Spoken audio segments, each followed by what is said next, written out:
இந்த அரசியல் அங்கீகாரம் வேணும்னா முதல்ல நம்ம கண்டெஸ்ட் பண்ணணும். சீட்டு ஜெயிக்கணும் தோக்கணுங்கிறது அப்புறம். இந்த சமுதாயத்துல இருந்து யாராவது கண்டெஸ்ட் பண்ணாதான் அதுக்கான அடுத்த படிநிலைக்கு போக முடியும். இப்ப நம்ம கட்சி ஃபர்ஸ்ட் கட்சியில் அங்கீகாரம் கொடுத்துட்டோம். ஒரு 10% சீட்டை பிஷரிஸ் கொடுக்குறோம்.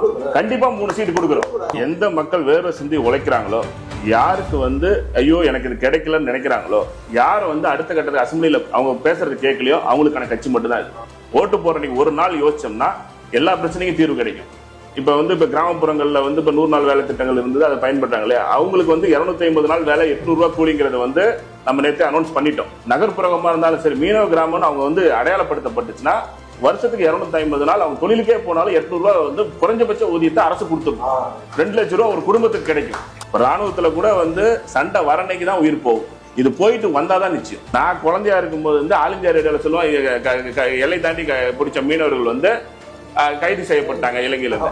இன்னைக்கு நான் சர்வீஸ் முடிச்சு 42 வயசு ஆயிடுச்சு, கட்சியை ஆரம்பிச்சுட்டேன். இன்னைக்கு அந்த பிரச்சனை இருக்குதுன்னா நாடு எதுக்கு? இன்னும் 60 நாள் நமக்கான அதிகாரம் கண்டிப்பா கிடைக்கும். உங்களை நம்பி வந்திருக்கிறேன். ஒரு தடவை வாய்ப்பு.